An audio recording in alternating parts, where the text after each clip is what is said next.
नमस्कार दोस्तों, मेरा नाम अश्विनी यादव है और आज का हमारा टॉपिक है नाथूराम गॉडसे ने गांधी जी की हत्या क्यों की। तो गांधी जी से तो आप सभी लोग अवगत हैं। क्रांतिकारी हों या फिर जो कांग्रेस के लोग हों, वो सभी गांधी जी के आंदोलनों से ही निकल के आए थे और उन्होंने आज़ादी की लड़ाई लड़ी। गॉडसे भी उनमें से एक था। प्रारंभ में गॉडसे गांधी जी से काफ़ी प्रभावित था, वो उनके आंदोलनों में भी भाग लेता था, परंतु आज़ादी के कुछ महीना बाद गांधी जी की हत्या कर देता है। आखिर उसके पीछे क्या कारण है, तो पहले हम संक्षिप्त में डिस्कस करेंगे गॉडसे के बारे में। नाथूराम गॉडसे का जन्म 19 मई 1910 में एक मराठी ब्राह्मण चित्पावन परिवार में हुआ था। पिता विनायक बामनराव गॉडसे एक डाक कर्मचारी और मां लक्ष्मी एक गृहिणी थी। गॉडसे के बचपन का नाम रामचंद्र था। रामचंद्र के जन्म से पहले उनके पेरेंट्स के 3 पुत्र और 1 पुत्री हो रही थी, परंतु दुर्भाग्यवश तीनों पुत्रों की मृत्यु हो जाती है। तो गॉडसे के पेरेंट्स को लगता है कि शायद ये कोई अभिशाप लगा हुआ है जिस कारण हमारे कोई पुत्र जीवित नहीं बच रहा है। तो उन्होंने अपना चौथे पुत्र रामचंद्र का लालन पालन एक लड़की की तरह किया। रामचंद्र को लड़कियों की तरह कपड़े पहनाए जाते थे और उनकी नाक में नथ पहनाई गई, जिस कारण रामचंद्र का नाम नाथूराम पड़ा। रामचंद्र ने 5वें स्तर तक की पढ़ाई बारामती में स्थानीय हिंदी मीडियम में की। उसके बाद रामचंद्र को पुणे भेज दिया जाता है। पुणे में जाके वो इंग्लिश मीडियम स्कूल में दाखिला लेता है, परंतु कभी भी गॉडसे हाई स्कूल की परीक्षा उत्तीर्ण नहीं कर पाता, जिस कारण गॉडसे को कोई नौकरी भी नहीं मिलती है और गॉडसे अपनी आजीविका का साधन सिलाई करके करता है। उधर 1929 में गांधी जी एक आंदोलन कर रहे थे।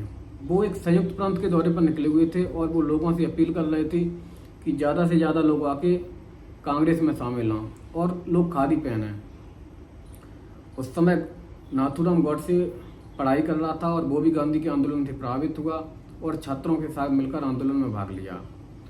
परंतु 1930 में गॉडसे की मुलाकात सावरकर से होती है। गॉडसे सावरकर से काफ़ी प्रभावित होता है और इसी कारण 1932 तक आते आते वो आरएसएस की सदस्यता ले लेता है। उसके बाद 1937 में गॉडसे को हिंदू महासभा का राष्ट्रीय अध्यक्ष बनाया जाता है। 1942 के समय जब द्वितीय विश्व युद्ध चल रहा था, उस समय सेना के अलावा ड्रिलिंग पर रोक लगा दी गई थी। न तो कोई व्यक्ति ड्रिलिंग कर सकता था और न ही कोई संगठन। इस कारण संघ की परेड रोक लगा दी जाती है। उस समय गॉडसे हिंदू राष्ट्र दल नामक संगठन बनाता है और इन्हीं गतिविधियों के बीच 1947 में हमारा देश आज़ाद हो जाता है। आज़ादी के तकरीबन 3-3.5 महीने बाद गॉडसे एक योजना बनाता है कि गांधी जी की हत्या की जाए। तो पहले हम उस पर डिस्कस करते हैं। 2 जनवरी 1948 को गांधी जी की हत्या के सिलसिले में नाथूराम गॉडसे आपटे अहमदनगर के एक गेस्ट हाउस में मिलते हैं। ये गेस्ट हाउस हिंदू महासभा के सदस्य विष्णु करकरे का था। वहीं पर विष्णु करकरे नाथूराम गॉडसे और आपटे की मुलाकात मदनलाल पहवा से कराता है। 9 जनवरी को हिंदू राष्ट्र के दफ्तर में ये सब लोग फिर से मिलते हैं। यहाँ पर तय होता है कि पहवा गांधी को गोली मारेगा। हत्या की तारीख तय होती है 19 जनवरी। परंतु दिल्ली पहुंचने के बाद पहवा हाथ खड़े कर देता है कि वो हत्या नहीं कर सकता। तो 18 जनवरी को ही तो फिर ये लोग फिर से एक योजना बनाते हैं। उस योजना में तय हुआ कि पहवा जो है वो एक प्रार्थना सभा से दूर बम विस्फोट करेगा। सदस्य के बाकी जो भी गुट हैं वो हथगोला फेंकेंगे और गांधी जी पर गोली चला दी जाएगी। 20 जनवरी को पहवा ने जैसे ही विस्फोट किया, एक महिला ने पहवा को देख लिया और वो पकड़ा गया। आप देख सकते हैं कि हमले के दौरान प्रार्थना सभा में गांधी जी अपील कर रहे हैं लोगों से बैठने की। Though feeble yet vibrant, Gandhi continued his after prayer talk. आखिर की एक बात कहकर मैं खत्म करूंगा। The explosion was from a bomb thrown by a Hindu refugee to kill Gandhi. Gandhi remained unruffled. ऐसे हम डर जाएंगे तो सचमुच यहाँ कोई हो जाए तो हमारा हाल कैसा होगा? सुनो सुनो सुनो, सब सुनो, कुछ नहीं हुआ है। चलिए शांत रहिए।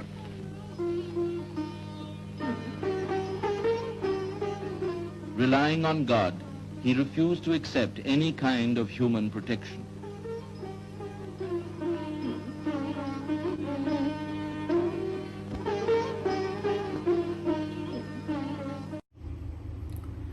तेईस जनवरी को गॉडसे तय करता है कि अब वह गांधी जी की हत्या खुद ही करेगा, वो भी गोली मारकर।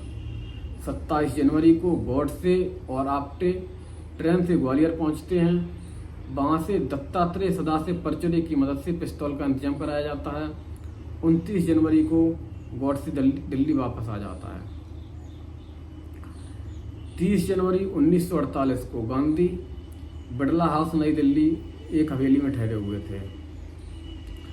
उस हवेली के पीछे ही एक लॉन था जहाँ पर प्रार्थना सभा का आयोजन किया गया था। प्रार्थना सभा में तकरीबन 200 लोग थे और गॉडसे भी उनमें से एक था। गांधी जी जैसे ही प्रार्थना सभा में अंदर आते हैं, गॉडसे जाता है और गांधी जी के पैर छूता है, और जब तक लोग कुछ समझते हैं वो पिस्तौल से एक के बाद एक 3 गोलियां चला देता है। पहली गोली गांधी जी के सीने पर लगती है, बाकी 2 गोलियां उनके पेट में लगती हैं। जैसे ही 3 गोलियां लगती हैं, गांधी जी नीचे गिर जाते हैं और उनके मुख से आखिरी शब्द निकलते हैं, हे राम। गांधी जी को तुरंत उठा के उनके कमरे में ले जाया जाता है, लेकिन तब तक उनकी मृत्यु हो जाती है। गांधी जी के हत्या के सिलसिले में 2 लोगों को फांसी की सजा दी जाती है और 5 लोगों को उम्र कैद। नाथूराम गॉडसे और आप्टे को फांसी दी जाती है। बाकी 5 लोग विष्णु करकरे, मदनलाल पहवा, शंकर किस्तैया, गोपाल गोडसे जो नाथूराम गॉडसे का भाई था, और दत्तात्रेय सदाशिव परचुरे, इन 5 लोगों को उम्र कैद की सजा होती है।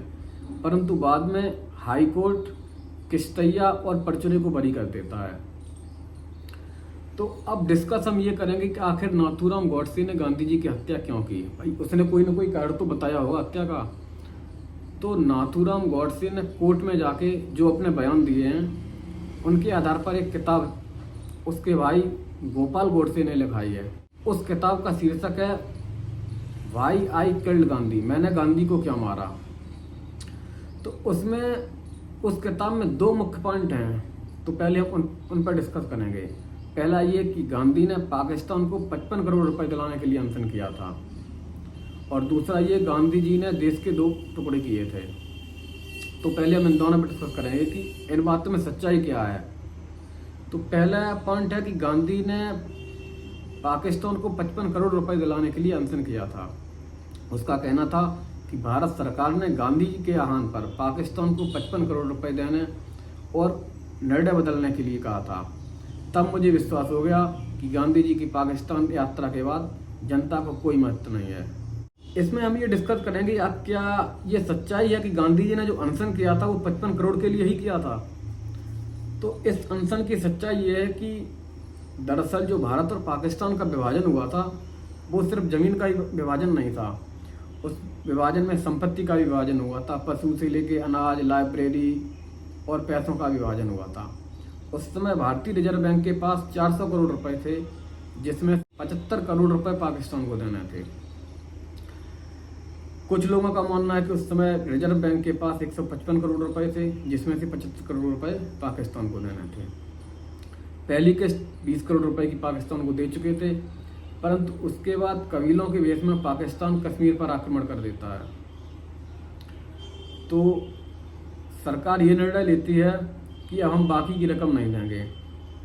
जब ये निर्णय हुआ तो पाकिस्तान ने कहा कि अगर वो रुपए नहीं देते हैं तो फिर हम इस मुकदमे को अंतर्राष्ट्रीय कोर्ट में ले जाएंगे। तो भारतीय नेताओं को भी ऐसा प्रतीत हुआ कि अगर ये मुकदमा अंतर्राष्ट्रीय कोर्ट में जाता है तो हमारी फजीयत हो सकती है, क्योंकि भारत सरकार ने 55 करोड़ रुपए देने के लिए हस्ताक्षर कर रखे थे। लेकिन उस समय गांधी अनशन पर बैठते हैं। उस अनशन का कारण क्या था? जिस अनशन को लोग ये कहते हैं कि गांधी जी ने 55 करोड़ रुपए देने के लिए किया था, उस अनशन की सच्चाई ये है कि जब गांधी जी दिल्ली आते हैं तो सरदार पटेल उनसे कहते हैं कि दिल्ली में हिंदू और मुस्लिम के बीच काफ़ी संघर्ष चल रहा है, इतने बड़े दंगे चल रहे थे कि काफ़ी हिंदू और मुस्लिम एक दूसरे को काट रहे थे। तो उन्होंने गांधी जी से कहा कि गांधी जी कैसे भी करके अपील करके इन दंगों को शांत कराइए, क्योंकि ये गृह युद्ध की तरफ ले जा रहे थे। गांधी जी ने कहा ठीक है, हम दंगों के लिए अनशन पर बैठते हैं। 12 जनवरी 1948 को देश में शांति के लिए गांधी जी अनशन पर बैठ गए। उस समय गांधी जी की उम्र थी 78 वर्ष की। 12 जनवरी को वो अनशन पर बैठते हैं और 15 जनवरी को एक पत्रकार उनसे कारण पूछता है। उसमें वो अनशन का कारण बिल्कुल नहीं बताते हैं कि हम पाकिस्तान को 55 करोड़ रुपए देने के लिए अनशन कर रहे हैं। उसके बाद 15 जनवरी को एक बैठक होती है, उसमें 55 करोड़ रुपए देने को पाकिस्तान को फैसला हो जाता है। ध्यान देने वाली बात यह है कि इस कैबिनेट की बैठक में गांधी जी नहीं थे। नेहरू, सरदार पटेल और श्यामा प्रसाद मुखर्जी जैसे तमाम मंत्री लोग थे। एक तथ्य ये भी है कि अगर 55 करोड़ रुपए देने के लिए अनशन किया जाता तो गांधी जी अनशन 15 जनवरी को ही खत्म कर देते, किंतु ये अनशन 19 जनवरी को खत्म हुआ। 19 जनवरी को जब सारे धर्म के लोगों ने ये हस्ताक्षर किए हैं कि अब वो किसी भी प्रकार की हिंसा नहीं करेंगे, उसके बाद गांधी जी अपने अनशन को खत्म कर देते हैं। तो इन तमाम तर्कों को देखते हुए लगता है कि गांधी जी का जो उस समय का जो अनशन था वो सिर्फ दिल्ली के हिंसा के रोकने के लिए था, ना कि 55 करोड़ रुपए पाकिस्तान को देने के लिए। दूसरा पॉइंट कि गांधी जी ने देश को छल के उसके 2 टुकड़े किए, क्योंकि यह न्याय संगत नहीं था जिसके आधार पर उसे दंड दिया जा सकता था। इसलिए मैंने गांधी को गोली मार दी। उनको दंड देने का यही एक तरीका रह गया था, ये गॉडसे ने कहा था। तो हम डिस्कस करेंगे क्या बंटवारा गांधी जी की बदौलत हुआ था देश का। राम मनोहर लोहिया जो एक समाजवादी नेता हैं, उन्होंने एक पुस्तक लिखी है भारत विभाजन के दोषी। उस पुस्तक में वो लिखते हैं कि गांधी जी एकमात्र ऐसे व्यक्ति थे जो विभाजन के खिलाफ थे। इसके अलावा HD शेषधारी जो RSS के नेता थे, उन्होंने एक पुस्तक लिखी है विभाजन की दुखद कहानी। उसमें भी वो कई बार बोलते हैं कि गांधी ने आखिरी समय तक विभाजन का पुरजोर विरोध किया था। तो आखिर विभाजन हुआ क्यों था?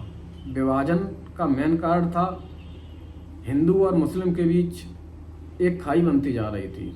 वो खाई हिंदू कट्टरवादी नेता और मुस्लिम कट्टरवादी नेता एक दूसरे के बीच बना रहे थे। BR अम्बेडकर लिखते हैं कि 2 राष्ट्रों को लेकर मोहम्मद अली जिन्ना और सावरकर का मत एक जैसा है, अर्थात हिंदूवादी नेता और मुस्लिमवादी नेता दोनों ही 2 राष्ट्रों के पक्षधर हैं, क्योंकि उनका मानना है कि हिंदू हिंदुस्तान में रहेगा और मुस्लिम पाकिस्तान में रहेगा। जिस समय भारत के अंदर नेता अंग्रेजों के खिलाफ युद्ध कर रहे थे, उस समय कुछ लोग ऐसे भी थे जो गृह युद्ध की स्थिति पर लेके आ रहे थे। कुछ नेता ऐसे थे जो हम धर्म के आधार पर लड़ाई करा रहे थे, ना कि अंग्रेजों से। तो अंत तक आते आते सिर्फ 2 ही नेता ऐसे थे जो विरोध कर रहे थे कि बंटवारा ना हो। उनमें एक थे महात्मा गांधी जी और दूसरे थे खान अब्दुल गफ्फार खान। तो मेन पॉइंट ये है कि अगर गॉडसे देश के 2 टुकड़े नहीं करना चाहता था तो सबसे सरल था देश की आज़ादी से पहले मोहम्मद अली जिन्ना की हत्या कर देता। अगर वो ऐसा करता तो देश का कतई बंटवारा नहीं होता। या फिर गॉडसे को देश से इतनी ज़्यादा ही प्यार था तो आज़ादी से पहले वो अंग्रेजों को मारता, ना कि आज़ादी के बाद गांधी की हत्या करके पूरा श्रेय लेने की कोशिश करता। गॉडसे एक ऐसा व्यक्ति था जो सिर्फ क्रेडिट लेना चाह रहा था, उसने देश के लिए कुछ करना नहीं चाह रहा था, क्योंकि आज़ादी से पहले ना तो गॉडसे ने कोई बड़ा आंदोलन किया देश के लिए और ना ही किसी अंग्रेज की हत्या की। गॉडसे ने एक 78 वर्षीय ऐसे व्यक्ति की हत्या की जिसने पूरी जिंदगी सिर्फ अहिंसा की पूजा की। जिस व्यक्ति ने अपने जीवन काल में कभी हथियार नहीं उठाए, उस पर हथियार तान के गॉडसे ने हत्या कर दी। वीडियो देखने के लिए बहुत धन्यवाद। मिलते हैं अगली वीडियो में।